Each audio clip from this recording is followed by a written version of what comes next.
Et donc j'invite à me rejoindre sur scène pour en parler mesdames Christine Goubet-Millot, Justine Bintouvray, Naomi Chevillard et un monsieur qu'on est ravi d'accueillir, Patrice Lallemand. Je vous en prie, venez avec moi. Bonjour. Comme vous voulez. Il y a une chaise en plus, vous êtes 4. Vous avez de la place. Bonjour, bonjour.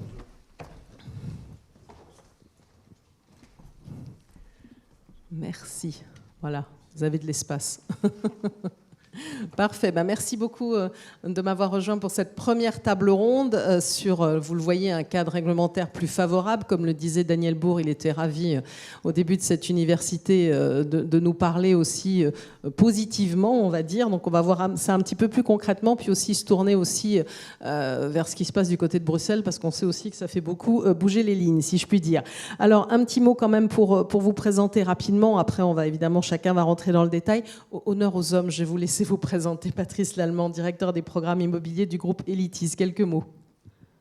Oui, bonjour à tous. Donc Patrice Lallemand, donc je suis le directeur des programmes de Elitis Immobilier. Notre métier, c'est de concevoir et de réaliser des bâtiments à énergie positive, et notamment grâce au photovoltaïque.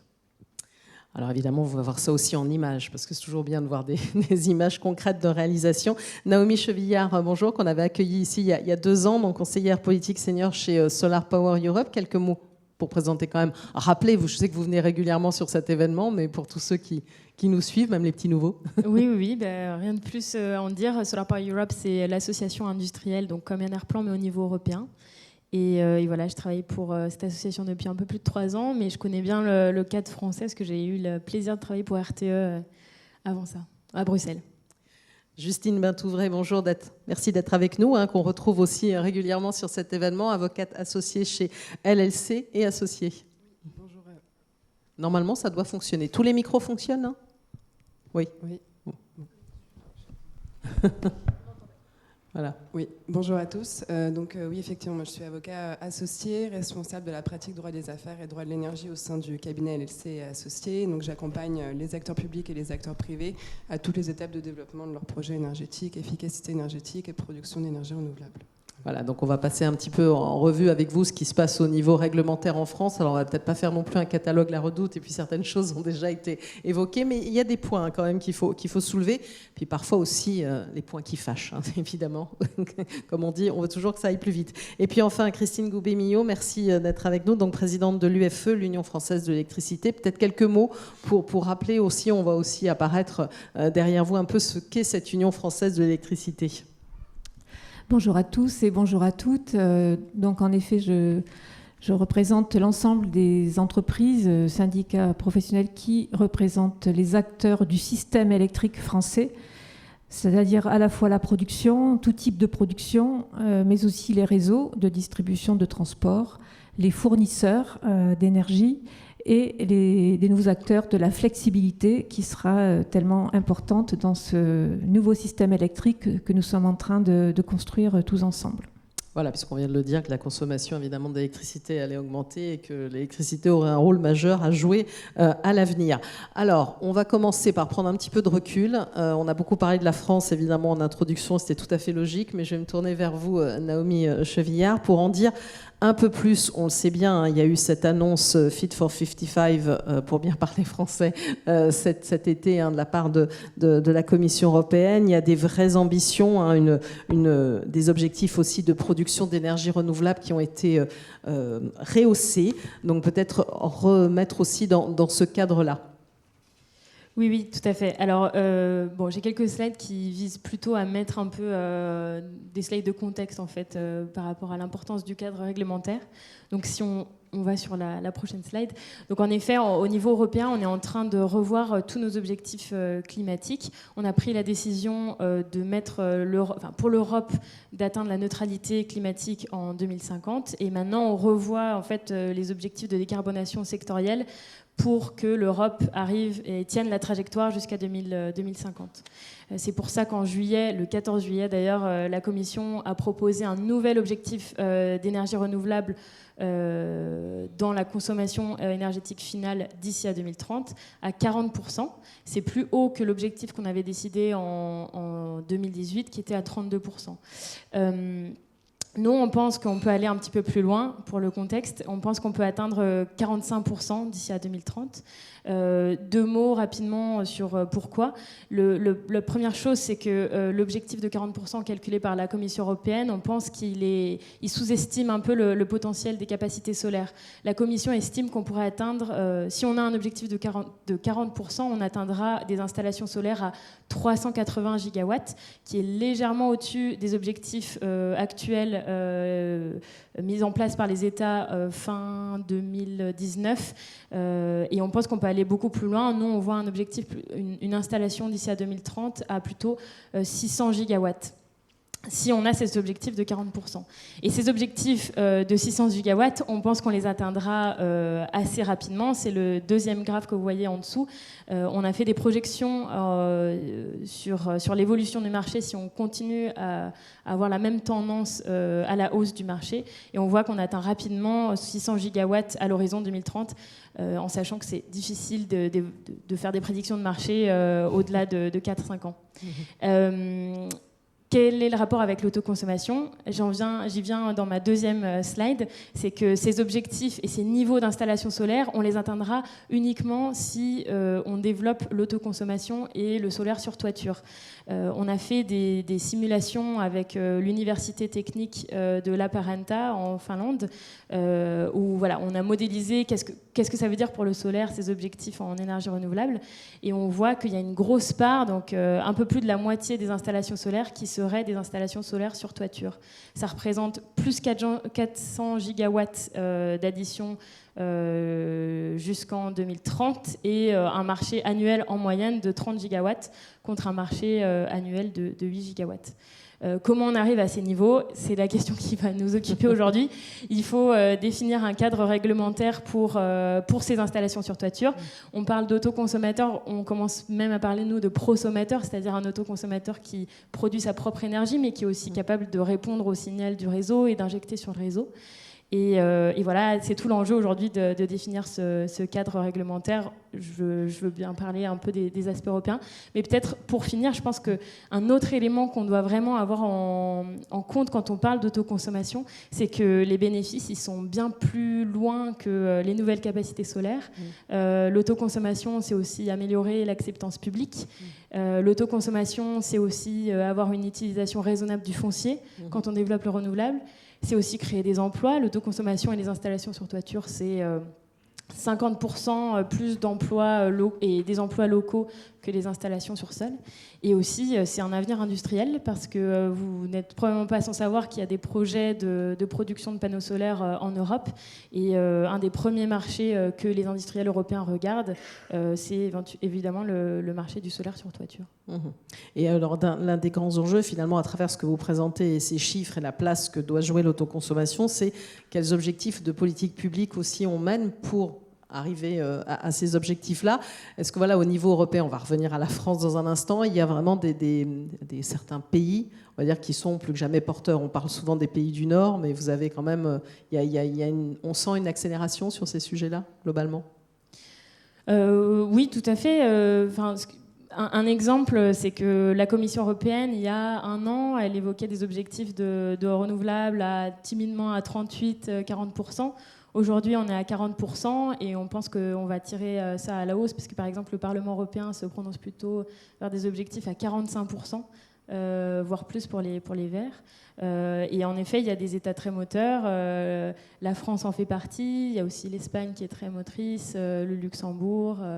Et voilà, beaucoup d'États qui vont pousser. Maintenant, tout n'est pas gagné, donc il y a encore beaucoup d'efforts à accomplir dans l'année qui vient. D'accord, vous pourrez commenter évidemment ce que disent les autres intervenants, puis rééclairer aussi de votre point de vue, parce qu'il y a aussi d'autres sujets sur lesquels vous êtes, notamment des enjeux de rénovation. Parce que quand on parle aussi de ces sujets-là, l'efficacité énergétique, elle revient aussi régulièrement. Alors peut-être faire réagir aussi Christine Goubet-Millot, globalement, à ce qui vient d'être dit. On voit des vraies ambitions au niveau européen. Bon, la France, les choses s'accélèrent, on l'a vu. Mais quel regard vous portez aussi sur ce qui se passe dans notre pays ? Alors, comme l'a dit Sophie Mourlan, tous les acteurs du système électrique français sont mobilisés aujourd'hui pour préparer la mutation de notre système électrique à l'horizon 2030, mais aussi à l'horizon 2050. Et notre souci, c'est évidemment de garder un mix électrique décarboné. C'est tout à fait important pour les nouveaux usages de l'électricité qui vont se déployer, dont l'autoconsommation, qui est aussi un nouvel usage de l'électricité. Je consomme ce que je produis, mais il y a aussi l'électromobilité et il y a aussi, en effet, le bâtiment connecté qui va être force d'innovation importante. Alors, évidemment, moi, je vais vous parler du soutien à la filière du solaire à l'Union française de l'électricité, parce qu'en effet, dans tous les cas de figure, quels que soient les scénarios, nous avons besoin de déployer des énergies renouvelables, au-delà et à côté, en complémentarité des énergies pilotables que sont l'hydraulique, le nucléaire, dont on aura une part plus restreinte dans l'avenir que notre situation d'aujourd'hui. Donc, quel que soit le scénario, c'est une option sans regret, je reprendrai l'expression de Sophie Mourlon, que de déployer les énergies renouvelables, éoliennes et solaires. Voilà. Et sur ce plan-là, le constat que nous faisons, c'est que nous sommes en retard, puisque si on regarde la PPE actuelle, et je suis en amont des augmentations d'objectifs sur lesquels nous allons discuter dans le cadre du Fit for 55, on doit faire x3 sur l'éolien, x5 sur le solaire. Et par rapport aux objectifs de la PPE 2023, sur le solaire, précisément, nous ne sommes qu'à 57% des objectifs. Ce qui montre Parce qu'il faut rappeler, Fit for 55, c'est une réduction des émissions de gaz à effet de serre de 55%, au moins d'ici à 2030. Donc c'est vrai, c'est pour ça, c'est pour repréciser, c'est quand même des enjeux qui sont élevés, ce Fit for 55. Oui, alors la révision des objectifs ENR, production décentralisée et efficacité énergétique, ça va être l'objet des discussions des directives dans le cadre du Fit for 55. Mais indépendamment de ça, si je prends la PPE votée par décret publié aujourd'hui, pour les objectifs 2023 au niveau national, nous sommes qu'à 57% d'atteinte des objectifs, ce qui montre que d'ici 2023, on a encore un retard à rattraper. Donc, mon propos sera aussi de préciser peut-être dans le fil de la discussion ce que l'Union française de l'électricité propose ou a proposé pour rattraper ce retard du point de vue de cette filière solaire dont nous avons besoin dans le mix électrique, qui sera une combinaison en fait de production centralisée, décentralisée, variable, pilotable. C'est ça un bon mix électrique, c'est un mix qui combine des technologies pour finalement minimiser nos risques et garantir une sécurité d'approvisionnement de tous les instants aux consommateurs. Mais je voudrais aussi parler de ce qui fait en fait la valeur ajoutée de l'Union française de l'électricité, c'est de travailler en interface entre les producteurs et les réseaux, parce qu'évidemment toutes ces productions décentralisées ont vocation à s'intégrer dans un réseau, et donc là on a intérêt à industrialiser et à être le plus performant possible, mais aussi du point de vue des fournitures, des fournisseurs, encourager, soutenir le développement des offres vertes, de l'intégration des ENR dans les consommations finales. Et ça, c'est aussi tout un pan du travail que nous faisons à l'UFE, dont peut-être j'aurai l'occasion de parler aussi. Évidemment, on va en parler dans un instant. Alors, je passerai la parole dans un court instant à Justine Bintouvray pour balayer aussi, revenir évidemment globalement sur le cadre réglementaire, et puis vous pourrez commenter et réagir. Mais c'est bien aussi d'avoir un petit peu l'impression, on va dire, d'un acteur du terrain. Patrice Lallemand, peut-être quelques mots pour vous, de votre point de vue. Peut-être dire aussi déjà ce que vous faites, parce que comme ça, on comprend mieux aussi un peu plus les enjeux que ça représente pour vous. Oui, merci. Donc, comme je le disais, on conçoit et on réalise des bâtiments énergie positive. Donc, pour ça, en fait, on est soutenu par un investisseur qui a fléché 2 milliards d'euros sur nos projets, ce qui nous pousse à envisager une centaine de bâtiments sur la France et l'Europe. Voilà. Donc, ces bâtiments énergie positive, en fait, ils produisent plus qu'ils ne consomment. Donc là, on voit un peu les chiffres de l'entreprise Elitis, qui à la base est un bureau d'études en conseil ingénierie, donc ce qui est une part importante du processus du promoteur, puisqu'avant d'être promoteur, on est avant tout des concepteurs et on est guidé par une ADN orientée sur la transition écologique. Si on peut. Donc Elitis a été pionnier, puisqu'en fait on a réalisé en 2009 la tour de bureau donc à Dijon, qui est notre siège social, qui intègre du photovoltaïque, donc du BIPV. Et puis ensuite, il y a 3 ans, on a livré la tour Danube à Strasbourg, qui est une tour de logement, et donc dans laquelle on atteint cet objectif de bâtiment énergie positive. Et en fait, notre vision, c'est d'être sur des productions faibles, voire nulles, mais surtout de rendre les projets acceptables. Donc pour qu'ils soient acceptables, en fait, il faut qu'ils le soient également d'un point de vue économique. Donc l'objectif de nos projets, au-delà de l'énergétique, c'est d'arriver en fait à construire à coût standard. et également à arriver à ce que les locataires finaux aient une facture zéro d'énergie. C'est rendre l'énergie accessible. Finalement, on en parlait plus dans un contexte où les prix de l'énergie augmentent. Hein. C'est notre slogan, rendre l'énergie accessible à tous. Voilà, donc par rapport aux chiffres qui ont été donnés avant, on va essayer d'amener nos petits mégawatts d'économie dans l'avenir. Et c'est vrai qu'avec 100 tours, on atteindra quelques mégas, mais pas encore des gigas. Donc là, vous voyez quelques exemples des 100 tours. Donc il y en a 2 qui sont en travaux actuellement à Saint-Étienne et à Dijon. Et puis on ne présente que ceux qui peuvent l'être, hein, parce que vous connaissez l'immobilier, on se dévoile un peu tard. Quelques projets ici à Bordeaux, à Clermont-Ferrand et puis à Nancy. Voilà. Donc voilà votre slogan qu'on voit apparaître. Voilà, vous le connaissiez. Donc en fait, en résumé, les quelques chiffres sur donc, l'image en bas à gauche, où on voit en fait les résultats de la tour Danube à Strasbourg. Et ce qui est intéressant pour nous, c'est qu'au-delà de la conception et du calcul qu'on appelle entre nous réglementaire, on est arrivé à des chiffres qui sont mesurés au bout de 3 ans d'exploitation. Donc au bout de 3 ans, là où l'objectif était que chaque locataire puisse atteindre la facture zéro, on en est à 9 sur 10 bien sûr qui l'atteignent, mais également 6 familles sur 10 qui arrivent à un résultat négatif. C'est-à-dire que le bâtiment consomme tellement peu dans sa conception et l'apport du photovoltaïque créant un apport financier, on arrive en fait à un gain énergétique pour les ménages. Et vous n'avez pas de souci d'usage ? Vous savez, parce que parfois on dit c'est très bien de faire un bâtiment ultra performant, mais je me souviens très bien de l'ADEME qui disait qu'ils avaient fixé à 19 degrés la température d'un bâtiment, et puis voilà, que les uns et les autres jouaient un petit peu sur le chauffage, la climatisation, en disant c'est pas assez chaud. Donc là, au niveau usage, c'est bon ? C'est même très bon, et c'est la fierté de ces chiffres, puisque effectivement on a des règles parfois 19 degrés. Nous, la température moyenne dans les logements, elle est à 22 degrés.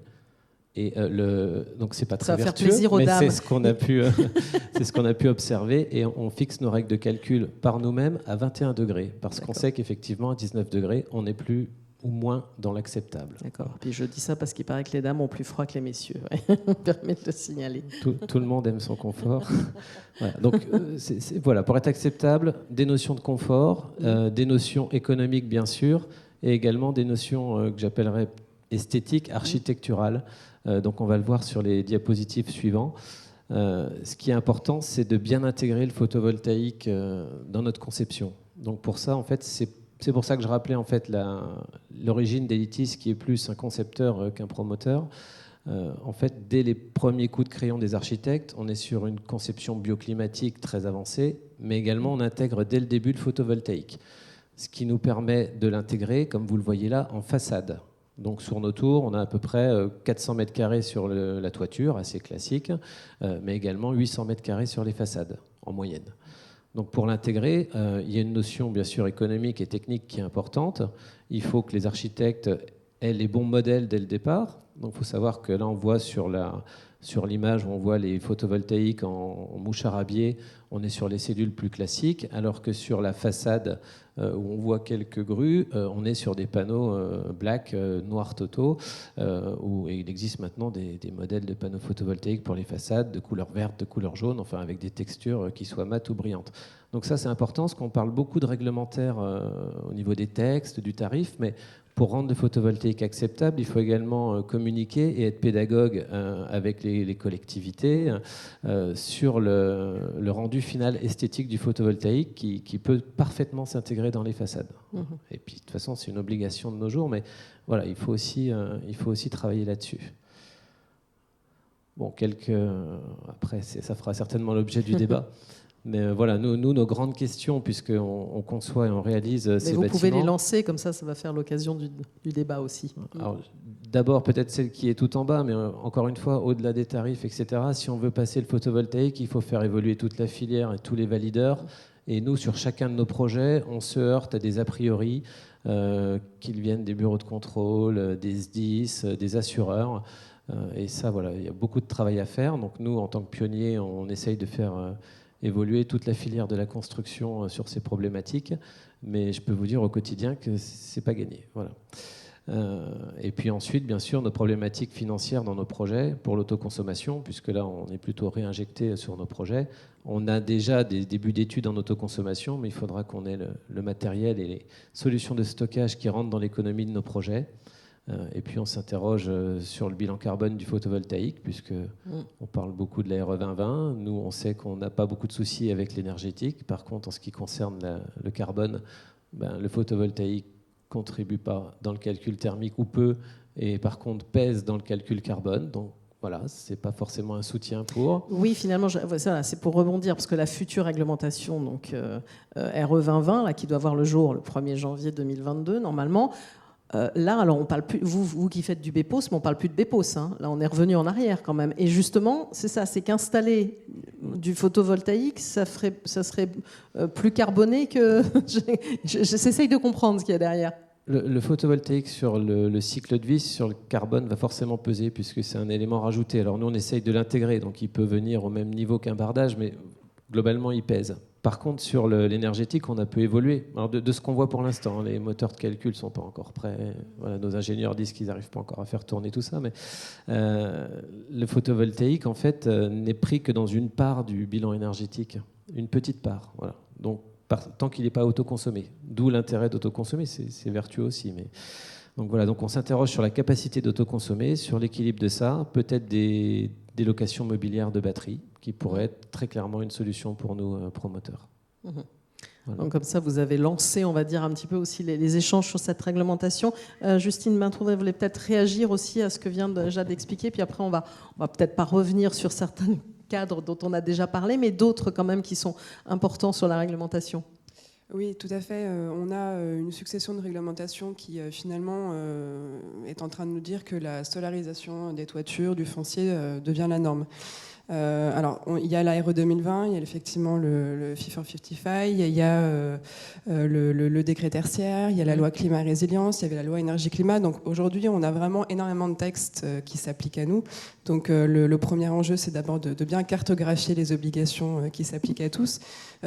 Pour compléter ce qui a été dit déjà par Madame Sophie Mourlon et ce qui vient d'être dit, c'est qu'on a aussi un décret tertiaire qui est assez intéressant, notamment pour le développement des projets d'autoconsommation, des projets de production d'énergie renouvelable. C'est qu'il nous impose des obligations de réduction des consommations énergétiques avec la définition d'un plan d'action. Donc là, on a l'obligation de transmettre nos données de consommation. Ça a été reporté, mais c'est en septembre 2022, donc c'est demain.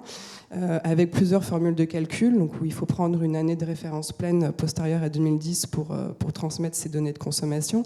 Et finalement, on se rend compte que l'autoconsommation est un très bon vecteur pour le respect du décret tertiaire.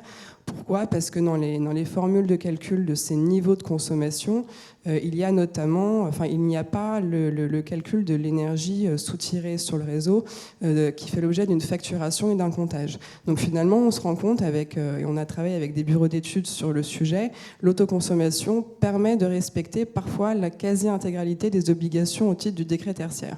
Alors il ne faut pas non plus que ça conduise à une surconsommation, parce que l'objectif du décret tertiaire, c'est quand même l'amélioration des performances du bâti, des usages du bâtiment tertiaire. Il faut vraiment combiner les deux, et ça a été dit, on a des très bons modèles économiques aujourd'hui. Les montages contractuels qu'on développe, c'est la combinaison des deux. Pourquoi ? Parce que la production d'énergie renouvelable, l'autoconsommation, c'est un bon modèle économique qui permet d'en tirer des revenus et d'amortir les actions de performance énergétique, tout l'investissement qui va permettre de réduire les consommations des bâtiments. Donc il ne faut pas scinder les deux sujets, mais vraiment l'autoconsommation est un bon vecteur. Alors l'autoconsommation individuelle, parce que l'autoconsommation collective, l'énergie transite par le réseau et fait l'objet d'une facturation. Pour l'autoconsommation individuelle, vraiment, c'est un bon vecteur, et les modèles économiques vraiment le disent. Alors, puisque vous parlez de modèle économique, je vous interromps juste parce qu'il y a une question qui est arrivée justement sur l'autoconsommation collective. Le TURP est pénalisant. Quelles dispositions pour accompagner les projets ? Alors, Le TURP est pénalisant pour l'autoconsommation collective. Alors il y a quand même aujourd'hui, je pense que ça a été dit ce matin, on va avoir des dispositifs de soutien public pour la période 2021-2026. L'arrêté tarifaire là va sortir dans les prochains jours apparemment. On a également l'appel d'offres PPE2 autoconsommation qui concerne aussi l'autoconsommation collective, et autoconsommation collective simple et autoconsommation collective étendue, où on va avoir un remboursement sur la partie taxe sur la consommation finale et sur la partie TURP. Donc il y a une évolution de ce côté-là. Voilà. Il y a une évolution aussi pour les bailleurs sociaux. On a déjà parlé ici. Ça ne cesse de progresser aussi de ce côté-là. Hein. Oui, tout à fait. Alors ça, c'était effectivement les dispositions qu'on avait rédigées avec l'Union sociale pour l'habitat. C'était de prévoir des dispositifs spécifiques applicables aux bailleurs sociaux, où finalement, là où il y avait la plus grande précarité énergétique, c'était là que les opérations d'autoconsommation collective étaient les plus difficiles à mettre en œuvre. Donc il y a eu un premier corpus de dispositions permettant de faciliter ces opérations, avec notamment la possibilité pour les bailleurs sociaux d'être eux-mêmes les personnes morales organisatrices des opérations d'autoconsommation collective. Et le texte était rédigé de telle manière que finalement l'interprétation c'était ils peuvent être PMO uniquement pour le compte de leurs locataires. Aujourd'hui, on a eu un élargissement de cette possibilité. C'est maintenant ouvert à d'autres consommateurs qui ne sont pas nécessairement locataires. Et évidemment, c'est beaucoup plus vertueux parce que si un bailleur social veut faire une opération d'autoconsommation collective avec la collectivité, et ça, nous, on voit beaucoup d'opérations très mixtes sur ces sujets-là, il y a la possibilité vraiment d'avoir un foisonnement des consommations beaucoup plus intéressant, avec une structure de PMO qui va justement agir pour le compte de tous et mutualisant les opérations sur des territoires géographiques un peu plus intéressants.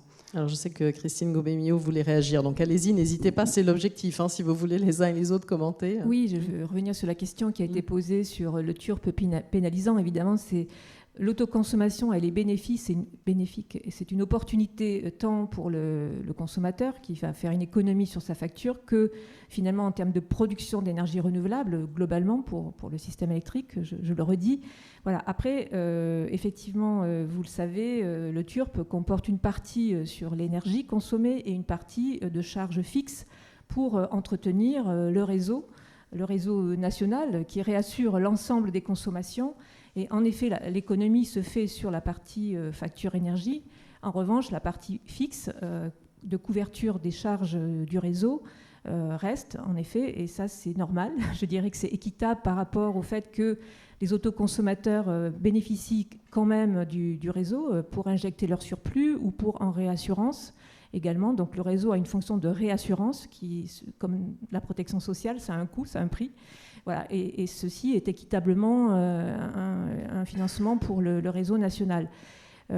Après, vous avez évoqué la question des taxes. Dans la facture, il y a trois parties, l'énergie, les réseaux et les taxes. Alors effectivement, il peut y avoir une réflexion à ce niveau-là. En tout cas, à l'UFE, nous l'avons, dans la mesure où les consommateurs français, quels qu'ils soient, autoconsommateurs ou non, payent la TVA sur la partie taxe, taxe de l'électricité. Bon, voilà, donc c'est un peu double peine. Voilà, mais je reviens sur la partie fixe du réseau du TURP. Il est absolument nécessaire qu'il y ait une couverture équitablement répartie entre tous les Français sur cet outil qui est le réseau national de transport qui nous interconnecte à l'Europe, mais aussi de distribution qui réassure en permanence injection, soutirage et effectivement réassurance. Alors, je vais poser une question dans un instant à Naomi Chevillard, mais j'en profite pour faire une page de publicité, puisque demain, il y aura des ateliers. Il y en aura un demain matin, même deux ateliers qui sont spécifiques, consacrés aux guichets, puis aux appels d'offres. Donc, voyez, si vous avez des questions sur ce sujet-là, 2 ateliers demain matin. Naomi Chevillard, peut-être un commentaire à ce qui a été dit. Et on parle aussi de l'accompagnement, des règles en matière d'aide de l'État. Il y a des interrogations quand même aussi au niveau européen sur cet aspect-là, hein. Oui, tout à fait. Alors, pour commencer sur le TURP, je ne m'avance pas sur les détails des discussions parce que je pense qu'elles sont très françaises, mais c'est certain que je pense qu'il y a une réflexion à avoir sur la contribution, enfin ce que je disais, la contribution des autoconsommateurs, des prosommateurs au réseau. Je pense que c'est normal qu'en effet des prosommateurs, des autoconsommateurs payent des charges pour les services rendus au réseau. Peut-être qu'il y a une discussion à avoir ou une réflexion à avoir sur, à l'inverse, les bénéfices que les autoconsommateurs fournissent au réseau ou pourraient fournir à l'avenir au réseau. Et ce qu'on entend, nous, quand on discute avec les gestionnaires de réseau ou ENTSO-IT, qui est l'organisation européenne des gestionnaires de réseau de transport d'électricité, c'est qu'ils ont aujourd'hui un peu de mal à modéliser le comportement des consommateurs et les éventuels comportements bénéfiques et fournitures de flexibilité. Sur le deuxième point, en effet, je pense qu'il y a... Alors, c'est un autre sujet. Il y a en effet des discussions assez importantes qui se passent au niveau européen sur les lignes directrices en matière d'aide d'État. Donc, c'est les règles qui... Comment dire, la Commission européenne en fait approuve toute aide d'État, typiquement un régime de soutien pour des renouvelables, et s'assure qu'elle ne brise pas la politique de concurrence ou les règles en matière de concurrence de l'Union européenne. Et on a des règles spécifiques au secteur de l'énergie. Ces règles sont actuellement en train d'être vues et la Commission européenne a proposé de soumettre à appel d'offres les installations renouvelables à partir de 400 kW, donc en dessous du seuil de 500 kW en France, dès 2022, et ce seuil serait abaissé à 200 kW dès 2026. Et donc c'est très problématique parce que voilà, on connaît l'expérience qu'il y a eu des appels d'offres à 100 kW en France. On pense que c'est pas du tout possible. Et puis en France, ça contreviendrait complètement au décret qui est annoncé par Madame Mourlon. Et donc c'est un point important. Ça résulte il y aurait des inquiétudes à avoir parce que finalement, ce qui se passe globalement au niveau européen, ça pourrait nous revenir dessus, si je peux dire. Oui, exactement. Alors, si la France s'apprête à faire de telles annonces, c'est que sans doute il y a un accord qui est trouvé. Voilà, on est en pleine discussion actuellement avec la Commission européenne. Mais c'est certain que ça montre en fait, encore une fois, une incompréhension du rôle du prosommateur à l'avenir et du cadre réglementaire qu'on doit construire pour que tous ces modèles soient possibles économiquement. Et d'ailleurs, c'est pas aussi le seul problème qu'il y a dans ces lignes directrices pour les aides d'État. Il y a aussi une problématique sur la valorisation de l'électricité renouvelable qu'on produit, qu'on stocke dans une batterie et qu'on réinjecte sur le réseau. Voilà, ça fait partie des mêmes incompréhensions qu'on constate et sur lesquelles on souhaite travailler.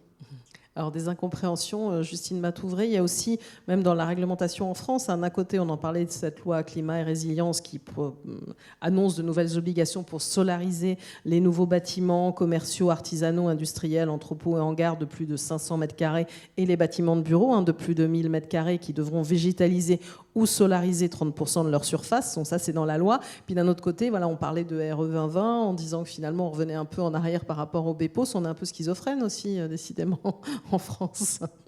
Oui, alors c'est vrai que le mérite quand même de la loi climat et résilience, c'est que ça n'est pas une loi d'orientation, elle pose vraiment des mesures concrètes. La difficulté, c'est qu'on a effectivement une succession de réglementations, donc ça nécessite vraiment de faire ce travail préalable de cartographie des obligations qui s'appliquent à chacun. Et en fait, on se rend compte que il faut solariser au-dessus de sa tête ou végétaliser, et où, parce que les deux sont parfaitement compatibles. Et puis, effectivement, la loi climat et résilience, les mesures sont là, avec des échéanciers qui sont donnés à chacun pour respecter ces obligations. Donc finalement, par exemple, sur l'obligation de solarisation, on a une mise en application obligatoire au 1er janvier 2024. Donc voilà, ça veut dire qu'entre-temps, qu'est-ce qui peut se passer ? Est-ce que ça permet effectivement aux acteurs de préparer leur projet, de se mettre en conformité, ou est-ce que ça va donner la possibilité de remettre en question ces obligations ? Parce que on aura du temps aura passé, et puis le changement des circonstances de temps, etc., feront que la loi ne sera plus forcément effective au moment où il faudra respecter les obligations. Avec la RE 2020 en plus, effectivement, on a peut-être un peu du mal à s'y retrouver. Toujours est-il que la solarisation, voilà, et pour le coup, je pense que c'est la norme incontestable qui s'impose à tous, et je pense qu'il faut dès à présent l'organiser pour pouvoir justement prévoir un petit peu tout ça dans les business models des projets. Alors il y a un commentaire, on revient sur le TURP, l'autoconsommation, qui dit la compensation du TURP est ouverte à partir de 500 kWh, mais le 100-500 kWh est un trou dans la raquette. Oui, alors c'est vrai que c'est le seuil d'application. Hein. Bon, il y a des sessions organisées spécifiquement sur ces sujets-là. Le seuil d'application est 500. Après, voilà, on sait très bien que le seuil de 500 est très élevé et que finalement, ça ne pourra pas forcément concerner, par exemple, des toitures urbaines. Hein. Le seuil n'est pas très réaliste. Par contre, on ne voit pas pourquoi on ne pourrait pas aussi additionner une succession de puissances pour atteindre le seuil de 500. Donc je pense qu'il faut aussi se laisser une flexibilité dans le montage des projets. Ça va aussi poser des questions en termes de temporalité, d'organisation des projets entre eux, mais on pense que plein de petits projets peuvent permettre aussi éventuellement d'atteindre ce seuil de 500. Alors, Patrice Lallemand, peut-être, je sais que vous voulez commenter aussi, Christine, mais je passe la parole, oui, allez-y. Juste un chiffre, puisqu'on est vraiment dans le concret. Un bâtiment, comme on l'a montré tout à l'heure, pour une 60aine de logements, pour atteindre l'énergie positive, c'est à peu près 200 kg installés en photovoltaïque. Voilà. Donc pour nous, le décret 100-500, c'est exactement la bonne fourchette, et c'est effectivement ce qui permet, j'ai entendu Madame Mourlon le dire ce matin, c'est ce qui permet juste d'avoir une visibilité économique entre le moment où on lance un projet et au moment où on va le livrer. C'est essentiel. Alors, vous vouliez réagir aussi. Hein. Oui, en fait, je voulais revenir sur le fait qu'on a aujourd'hui un cadre réglementaire assez nourri, hein, et très bien, et tant mieux, pour soutenir la filière et le développement du solaire toiture, etc. La loi résilience climat résilience plutôt, va dans le bon sens, bien sûr. Voilà, moi, le point important, le message important aussi que nous voulons passer, c'est que nous devons être attentifs au stop and go. Et effectivement, nous avons en ce sens soutenu et le CER et Enerplan dans l'opposition contre la révision des contrats, des tarifs, donc sur les contrats PV entre 2006 et 2010. Parce qu'en effet, c'est au-delà de la parole donnée, comme ça a été dit, ces politiques, ces réglementations, quand on a des stop and go ou quand on a des moratoires, on a connu ça aussi, il n'y a rien de pire pour la confiance des investisseurs. Donc, donc beaucoup de réglementations, mais attention de garder cette visibilité pour les investisseurs pour la filière et pour les autoconsommateurs. Alors également. Ça, c'est une demande récurrente, hein, la visibilité. Donc, je pense que ça fait des années qu'on la demande. Quelles que soient toutes les mesures qu'on peut mettre, s'il n'y a pas ça, évidemment, on va être totalement pénalisé. Après, l'Union française d'électricité, on a eu l'occasion, puisqu'on a une période politique très riche, avec des élections régionales qui ont lieu, avec des propositions qu'on a pu faire dans le cadre du plan de relance France, pour donner un objectif de décarbonation très concret à l'argent public qui est injecté aujourd'hui en soutien donc, des filières ou de la décarbonation de tous les secteurs, que ce soit le bâtiment, comme la mobilité, comme l'industrie. Donc on a effectivement beaucoup soutenu au niveau régional très concrètement le solaire toiture, parce que évidemment il est très utile pour éviter de l'utilisation du foncier. Mais aussi le PV ready, c'est-à-dire le bâtiment pensé pour recevoir du solaire aujourd'hui, demain ou plus tard. Ça, c'est tout à fait important pour un investisseur de pouvoir anticiper le moment venu que son bâtiment sera PV ready. Donc ça, c'est tout à fait important. Et puis les collectivités publiques, donc les régions par exemple, on va parler du décret tertiaire sur leur parc de lycées, de collèges. Certaines régions vont partir très délibérément et volontaristement sur des plans donc de déploiement, de solarisation de tout leur parc. Ça, c'est très important aussi. C'est une très bonne dynamique qu'on a soutenue. Donc l'idée, c'est de se tenir prêt. De toute façon, voilà, il y a une réglementation, mais on voit que les choses bougent au fur et à mesure. Si on est PV ready, je reviens sur l'idée qu'il faut rattraper le retard. Ouais, donc, pour rattraper le retard, il y a des projets dans le pipeline, mais il y a aussi des projets futurs qu'il faut préparer. Les collectivités publiques peuvent donner l'exemple sur leur parc public. En tout cas, c'est le message que nous avons passé dans le cadre d'un manifesto pour les exécutifs régionaux. Mais il faut aller plus loin. Alors, aller plus loin, donc l'Union française d'électricité a fait des propositions avec le CER, avec la Fédération France éolienne pour l'éolienne, mais on voudrait aussi, pour le solaire, soutenir l'idée d'un guichet unique pour les projets solaires, pour simplifier les démarches, comme ça existe aujourd'hui pour l'éolien. Et puis il y a ce sujet du foncier qui est absolument clé, que ce soit pour l'éolien ou pour le solaire, au-delà des toitures. En effet, c'est responsabiliser plus les régions et les collectivités publiques, PCI, communes, dans une meilleure articulation de leur plan de planification. Et vous savez que la loi climat et résilience a créé un comité des régions qui va être coprésidé par le préfet de région par le préfet de région et par l'exécutif régional.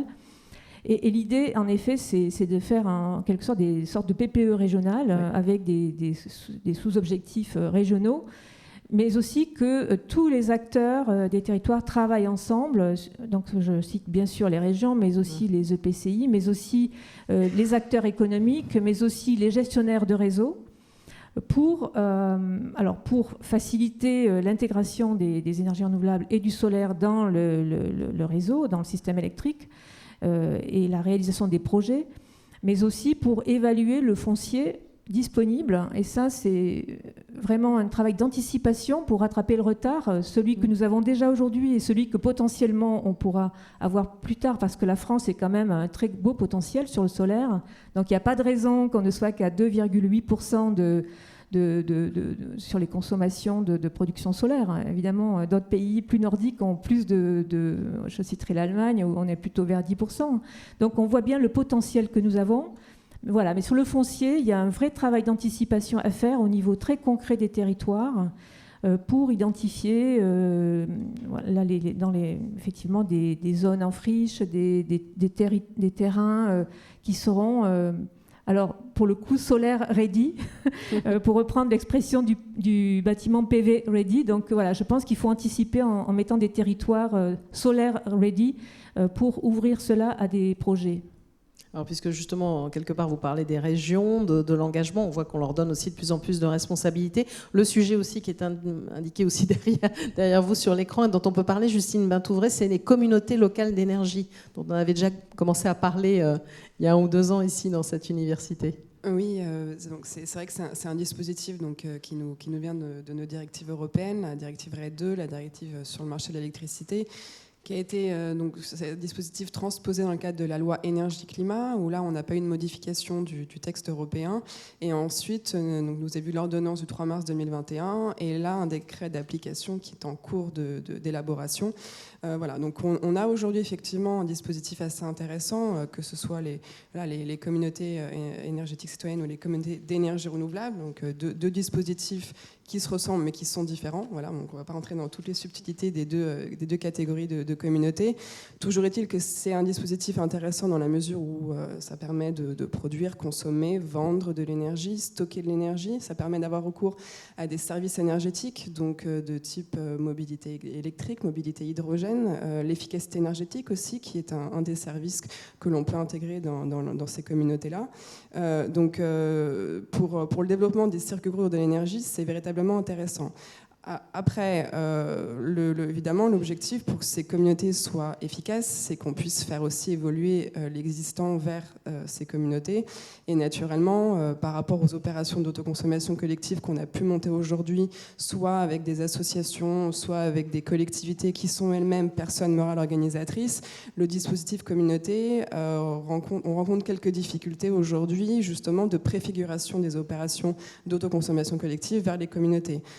Pourquoi ? Parce qu'on veut que ce soit des structures autonomes, qu'il y ait un contrôle des actionnaires qui soit à peu près égalitaire sur les droits de vote, sur l'actionnariat, etc.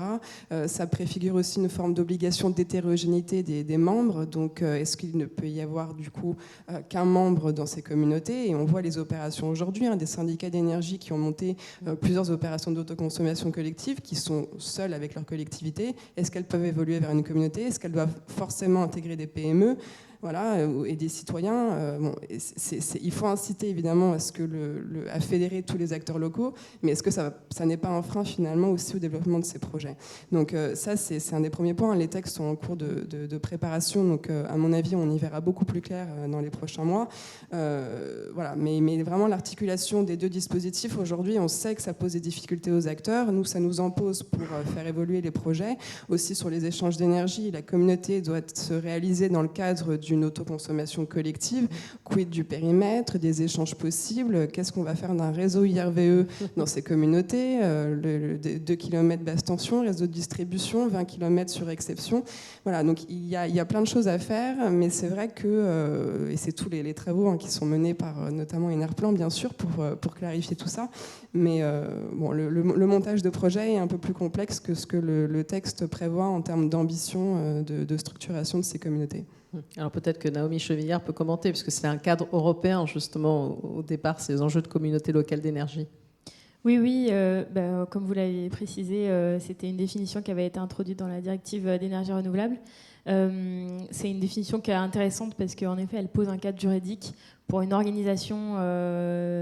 En tout cas, dans le texte européen, l'idée, c'est d'avoir un terme juridique pour les organisations citoyennes qui, de ce fait, ont le droit à des avantages particuliers quand elles autoconsomment en niveau collectif, mais aussi quand elles investissent dans des grands projets solaires, par exemple. Nous, on s'intéresse en particulier, on trouve que c'est très positif, on s'intéresse en particulier sur le cas où les communautés citoyennes, mais aussi d'autres organisations qui sont plus drivées par un acteur privé, pour faire de l'autoconsommation locale. Donc c'est vraiment ça qu'on va chercher à explorer. Le cadre juridique, c'est important, mais on pense qu'il y a aussi d'autres questions à résoudre pour ces autoconsommations locales. On a parlé du TURP, par exemple. Il y a la question du partage de l'énergie dans la communauté. Ici, et là, en fait, le cadre européen est assez peu ambitieux, parce qu'il spécifie que les États doivent permettre ces échanges locaux d'énergie au sein d'un bâtiment uniquement, et pas au-delà du bâtiment. Donc, qu'est-ce qu'on fait à partir de ça ? Je pense qu'il y a beaucoup d'innovations à avoir au niveau local. On pousse fortement pour développer les notions de communauté locale d'énergie, d'autoconsommation collective.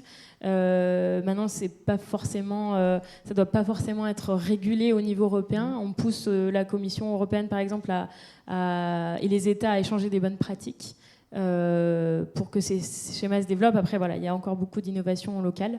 L'important, c'est que l'impulsion politique arrive au niveau européen. Alors, je vous ferai réagir dans un instant, mais je voulais quand même passer la parole aussi à Patrice Lallemand. Donc, on a fait le tour un peu du cadre réglementaire. Il se passe beaucoup de choses. On a vu qu'il était plus favorable, même s'il y a encore des freins. Vous, vous avez commencé à évoquer différents points. Qu'est-ce qui vous manque ? Finalement, vous les faites aussi, vos bâtiments, déjà. C'est déjà quelque chose de positif. C'est un peu ce que j'avais envie de dire en écoutant tout ça. Effectivement, le cadre réglementaire, pour nous, il est important. Il nous permettra d'avoir une visibilité qui est importante quand on vise des investissements sur 10 ans. Investissement de départ. Et ensuite, pour les gens qui exploiteront les bâtiments, c'est sur 30, 40 ans. Mais on parle beaucoup dans ces différentes lois et décrets, notamment décrets tertiaires ou cette loi de transition énergétique, d'aspects contraignants. Mais j'ai envie de dire, on commence déjà à faire des bâtiments à énergie positive, pas par contrainte, parce qu'on nous le demande, parce qu'on a des investisseurs, on le voit sur notre exemple, qui flèchent déjà leurs investissements sur la transition écologique et énergétique, les deux. Et voilà, donc le réglementaire, ça sera peut-être des contraintes qui permettront à certains d'aller vers, mais il y a déjà une forte demande. Voilà, c'est mon message aujourd'hui. D'accord.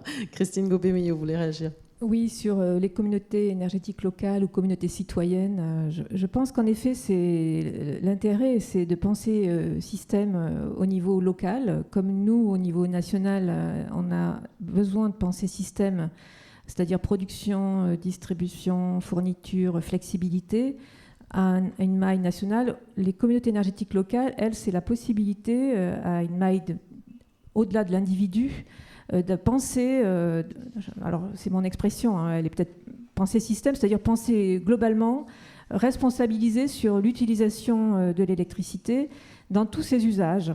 Et c'est ça qui est une nouveauté dans la révolution, je l'appelle comme cela, des usages de l'électricité qui est encore devant nous.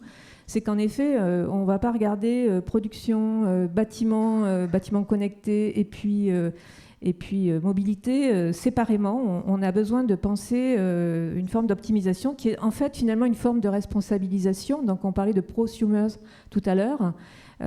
Et c'est vrai qu'on va avoir dans les usages, au-delà des modes de produire, des vraies évolutions. Et les communautés énergétiques locales peuvent participer à la vie d'un quartier sur ces évolutions qui sont aussi davantage des évolutions finalement sociétales que seulement techniques. On le dit pas suffisamment, l'énergie, l'électricité, c'est pas qu'un sujet technique, c'est surtout, avant tout, un sujet sociétal. Effectivement, l'électricité, on appuie sur l'interrupteur et c'est un monde, on vient dans un monde où c'était assez facile, on va dire, où le consommateur n'était pas très responsabilisé sur sa consommation. Dans un monde où chacun va être un peu plus responsable de consommer moins et de consommer décarboné, en effet, toutes ces évolutions-là sont prometteuses. Et nous, notre rôle au niveau national du système électrique, c'est de rendre possible ces évolutions. Alors, rendre possible avec des systèmes de compteurs communicants. Alors, on l'a dit, la France est quand même tout à fait à l'avant-garde des pays européens dans le déploiement de compteurs communicants. On peut citer l'Italie, mais l'Allemagne est en retard sur ce plan-là. Et ça, c'est très intéressant pour permettre des flexibilités qui seront nécessaires dans tous les cas de figure. On va avoir besoin de flexibilité, c'est-à-dire que les réseaux communiquent avec les consommateurs, de trouver les formules de raccordement les moins coûteuses possibles. Donc ça veut dire peut-être de savoir s'effacer dans les périodes où l'électricité est plus chère parce que l'équilibre offre-demande pèse et 1 kWh, vous le savez, n'a pas le même prix selon le moment où on l'injecte ou où on le soutire. Donc tous ces algorithmes vont reposer sur des formes de communication que le digital va permettre pour aller chercher ces flexibilités. Donc les compteurs communicants, et tout ça potentiellement, ça a été dit tout à l'heure par Marion, c'est la possibilité que, y compris le consommateur ou la communauté énergétique locale puisse rendre des services au système électrique. Et ça, aujourd'hui, c'est un modèle d'activité sur lequel on travaille, parce que on en est au début du début.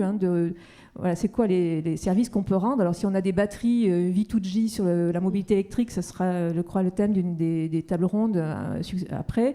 Donc, effectivement, on peut stocker de l'électricité puis la renvoyer sur le réseau. Donc, ça, c'est un service. Simplement, ça suppose des communications et donc dire sur ce plan-là que la France, elle est équipée, elle a anticipé. Et c'est bien le rôle d'une union professionnelle d'anticiper. On doit anticiper ces évolutions et les rendre possibles. Voilà. Et donc, flexibilité, oui, ça sera nécessaire dans tous les cas de figure. Et aujourd'hui, on est en train de se donner les moyens de pouvoir accompagner ces évolutions des usages de l'électricité. Alors peut-être un commentaire, si vous voulez. Je vais faire un tour de table avec vous deux, Naomi et Justine, avant de passer des questions, s'il y en a dans la salle. Puis il y en a une qui vient d'arriver aussi devant mon écran. Oui, peut-être juste pour réagir sur la question de la flexibilité, parce que je pense que c'est vraiment un sujet qui va prendre de l'importance et où, pour le coup, il y a un vrai travail à faire au niveau européen qui s'est déjà engagé. Pourquoi ? Parce qu'on est sur un marché européen, on doit avoir des acteurs qui, par exemple, vendent des compteurs communicants, vendent des services où ils utilisent les données du consommateur pour vendre des services au réseau. On a besoin que ces entreprises-là, y compris les entreprises françaises, puissent s'exporter aussi en Allemagne ou sur d'autres marchés. Et donc, de quoi on a besoin au niveau européen ? Pour moi, il y a 3 axes. Le premier, c'est développer les signaux prix pour la flexibilité. On n'aura pas le même type de signaux prix en fonction de l'autoconsommateur. Il y en a certains pour lesquels on aura des tarifs flexibles, par exemple. D'autres qui vont agir directement sur les marchés d'électricité via des agrégateurs, par exemple. Mais aujourd'hui, tout ça, c'est pas forcément bien développé partout. Les agrégateurs n'arrivent pas à jouer aussi facilement qu'on le pense sur les marchés de l'électricité. Donc il y a besoin d'une vision, d'une feuille de route sur comment on développe ces signaux prix. Le deuxième élément que je voulais mentionner, c'est aussi réfléchir aux nouveaux services que les autoconsommateurs vont pouvoir fournir. On sait qu'à l'avenir, et je crois que c'est ce qui ressortait aussi des réflexions de RTE, le consommateur va pouvoir fournir des services particuliers au réseau et qu'il y aura de la valeur dans le fait que l'autoconsommateur est situé sur de la basse tension. Mais aujourd'hui, tout ça, ça ne se valorise pas économiquement. Donc il faut savoir comment est-ce qu'on va valoriser tous ces services. Et puis, troisième élément à réglementer, c'est tout l'écosystème.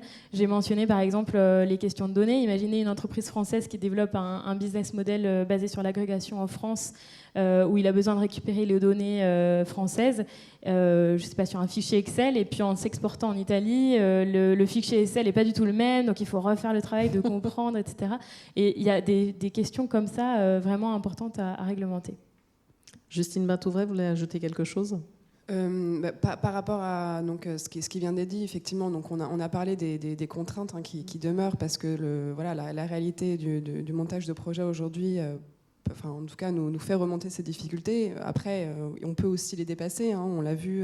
On peut tout à fait aussi, dans l'ingénierie juridique du montage de projet, prévoir des structurations de corporate PPA entre des structures tierces qui vont intervenir pour le compte de communautés, qui ne peuvent pas forcément être membres, mais qui peuvent en tout cas soit être des prestataires ou simplement des tiers investisseurs de ce type de projet-là. On peut aussi créer sous le format de société par action simplifiée, la loi de transition énergétique, prévoir des dispositifs qui vont permettre au territoire à ces communautés d'investir dans ce type de structuration-là. Donc il y a des possibilités qui permettent un petit peu de dépasser aujourd'hui ces contraintes juridiques-là. Après, si on peut aussi faire évoluer ce cadre-là, ça pourra aussi faciliter la mise en œuvre des projets. Exactement. Alors, préparez les micros s'il y a une question dans la salle. J'ai une question venant de l'un de ceux qui nous suit en live sur YouTube, Arnaud Schreiner, qui dit: dans quelle mesure le soutien du futur arrêté tarifaire sera-t-il cumulable avec des aides régionales ? Est-ce que l'un d'entre vous a une réponse ? Il faut suivre l'atelier demain matin, c'est ça ? J'ai bien compris. C'est ça. Bon. Désolée, mais ça ne vient pas de ceux qui sont sur scène. Mais 2 ateliers demain matin, je le reprécise, on fait de la publicité. Allez, des questions. Bonjour, Olivier Legras. J'ai appartenu pendant longtemps à la filière photovoltaïque, notamment chez Texol, Urba Solar. Et maintenant, je suis de l'autre côté, je suis promoteur immobilier, dans un groupe de promotion immobilière. Qui se veut vertueux et du coup qui essaye sur la question environnementale d'innover un petit peu. Notamment, on a un projet lauréat de sol solidaire et on a réalisé la première autoconsommation collective des dom-toms à La Réunion. Ma question, c'est plutôt un constat sur ce cadre réglementaire nouveau.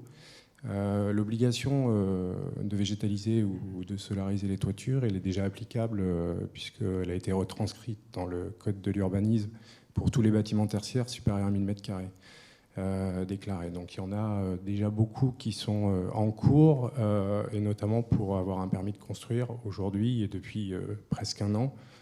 Il faut y implanter du photovoltaïque dans les proportions qui sont les proportions du décret, en tout cas du code de l'urbanisme. Et là-dessus, moi j'ai 2 réflexions ou 2 questions. La première, c'est que très vite on arrive à des puissances supérieures à 500 kg. Donc on n'a aucune visibilité sur la valorisation possible d'une installation photovoltaïque qui est obligatoirement déclarée sur un permis de construire. Donc on arrive aujourd'hui sur un marché avec des futurs propriétaires de bâtiments qui ont un risque important sur la manière dont ils peuvent exploiter ou faire exploiter par la filière ces installations-là, puisque par définition un appel d'offres, il peut y avoir des cas où on n'obtient pas le tarif, donc il n'y a pas manière d'exploiter correctement, en tout cas avec un équilibre financier, et on ne peut pas, notamment avec le nouveau tarif, a priori, cumuler une installation en vente directe, une installation d'autoconsommation, ce qui nous permettrait d'en faire un peu plus avec de la visibilité. Ça, c'est le premier point. Et ma deuxième réflexion, c'est que cette obligation de solariser, elle s'applique à tout le territoire. Et aujourd'hui, on a beaucoup de mal sur tous les bâtiments qui sont construits, j'allais dire, au-dessus de Lyon, à trouver un modèle économique qui parle à une entreprise qui construit son bâtiment et qui fait cet investissement-là. Donc on a un cadre réglementaire qui est très favorable au déploiement de surfaces photovoltaïques. Aujourd'hui, il y a de vraies interrogations de la filière de la construction neuve, notamment tertiaire, dans un contexte où 200 kW crête sur un toit, ça fait un chèque supplémentaire qui est difficilement absorbable. À trouver une solution sécurisée aujourd'hui, alors qu'elle est obligatoire, et financièrement acceptable. Merci pour ce commentaire. Est-ce que vous voulez... Oui, allez-y, oui, dites. Oui, Donc effectivement, je disais tout à l'heure, nous on est plutôt sur 200 kilos installés en moyenne. Donc les 500, on ne les a pas encore atteints, mais quand on aura la chance d'avoir des projets de cette taille, effectivement, ça pourra devenir un problème. Sur l'aspect économique, je comprends effectivement qu'en tertiaire, c'est un petit peu plus délicat que sur le logement, ce qui est plutôt le produit qu'on développe actuellement. Et puis enfin, sur l'aspect économique, j'expliquais tout à l'heure, quand on conçoit vraiment le bâtiment avec le photovoltaïque intégré, on s'en sort économiquement. Et bien au-delà de Lyon, puisque en fait, sur les projets actuellement développés, puisqu'on est originaire de Dijon, vous imaginez qu'on a eu un développement géographique qui est parti de notre centre de l'Europe à nous. On a beaucoup de projets qui sont bien au nord de Lyon, donc on n'a pas de souci par rapport aux productibles en photovoltaïque au-dessus de Lyon. Est-ce qu'il y a encore une ou deux questions avant qu'on marque? Alors il y a 2 questions. Oh là là, il y en a beaucoup. Je vois le temps qui file. Alors ce que je propose, c'est on prend les 3 questions, vous les posez rapidement et synthétiquement. Désolé, parce qu'en plus on va marquer une pause, on a encore plein de tables rondes. Allez-y. Oui, bonjour, Daniel Munier. Alors, je vais parler en tant que président du programme PVPS de l'Agence internationale de l'énergie. J'ai entendu parler d'anticipation, je vais faire très court. C'est une question à Naomi. 400 gigawatts, on a parlé beaucoup de neuf. Si on veut faire 400 gigawatts en Europe et quelques dizaines de gigawatts en France, il va falloir s'attaquer au niveau des toitures de bâtiments existants. Qu'est-ce qui se passe en Europe, dans les pays phares, pour commencer à adresser ce gisement qu'il va falloir que l'on utilise, mais qui pour l'instant est un vaste chantier. Et je mets ceci en relation avec le plan national très important sur la rénovation, et donc la rénovation des toitures. Voilà. Alors vous faites une parfaite transition parce que c'est quelque chose dont Naomi voulait aussi parler. Je voulais lui faire glisser un mot de Renovation Wave dont elle était déjà venue aussi parler ici. Alors allez-y, un mot. Et puis on va passer le micro pendant ce temps-là. On va être efficace. Il y a des questions devant. Allez-y, merci. Oui, en un mot. Alors au niveau européen, déjà je pense qu'on pourrait être plus ambitieux sur divers plans. Maintenant, de manière très concrète, il va y avoir en décembre prochain la proposition de révision d'un texte, la directive sur la performance énergétique des bâtiments, où on espère que ce texte servira à encourager en effet l'installation de solaire sur les bâtiments rénovés et existants. Nous, on est en train de réfléchir à exactement comment développer ça. Je pense qu'il y a 2 choses qui se dégagent. La première, c'est de penser la performance énergétique des bâtiments avec cette idée d'énergie positive, le bâtiment qui injecte aussi de l'électricité sur le bâtiment pour donner une vraie incitation au secteur de la construction.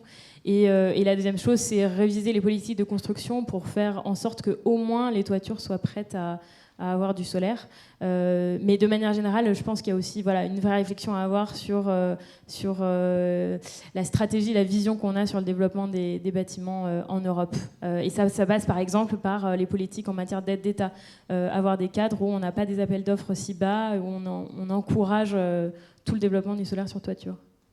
Merci à vous, parce que c'est vrai que le neuf, c'est jamais qu'1 ou 2% par an, donc il y a beaucoup de choses à faire. Alors, une question ici, l'autre question, et après, allez-y. Oui, bonjour Laetitia Brottier, j'avais une question pour Elitis, c'était pour savoir, parce que vous avez parlé davantage de faire confiance à la demande et au marché par rapport à la contrainte.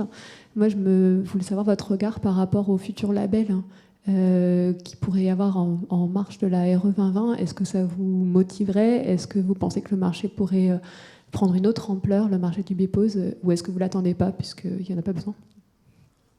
Oui, la réponse va être très claire. Effectivement, on n'attend pas du tout les labels. On se base plutôt sur la demande du consommateur final et puis de l'investisseur. Et d'une manière générale, on ne labellise quasiment jamais nos bâtiments, puisque avec les premiers bâtiments qu'on a fait, on était déjà au-delà des labels, notamment du point de vue énergétique. Donc quand on nous l'impose, on le respecte, mais le label ne crée rien de positif et de meilleur pour nous. Voilà. C'est un petit peu radical comme réponse. Mais... Non, mais comme quoi, quand il y a des pionniers, ils anticipent largement la réglementation. Allez, on prend une dernière question. Allez-y, monsieur. Bonjour, Hervé Daniel. Je suis le secrétaire général du groupe Okewi. Nous fabriquons des trackers photovoltaïques de assez grande dimension. Depuis le début, nous sommes développés dans l'autoconsommation sur les sites professionnels. Et ma question est peut-être par rapport à Madame Douvrez. On parle de cadre réglementaire. Dans le cadre réglementaire aujourd'hui, on parle de photovoltaïque en toiture, on parle d'ombrière, On parle de centrale au sol, mais il y a 0 case sur une technologie qui produit beaucoup plus et qui peut ouvrir pas mal de perspectives.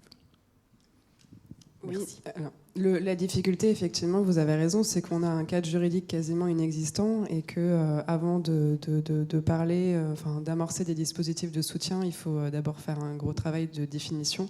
Et aujourd'hui, ce type de projet rencontre des obstacles par rapport à une mise en œuvre et à un problème de cadre juridique tout simplement. Et il y a eu beaucoup de groupes de travail qui sont montés sur justement ces sujets-là, parce que c'est pas, à mon sens, un problème qui est mis à l'écart ou pas pris en compte.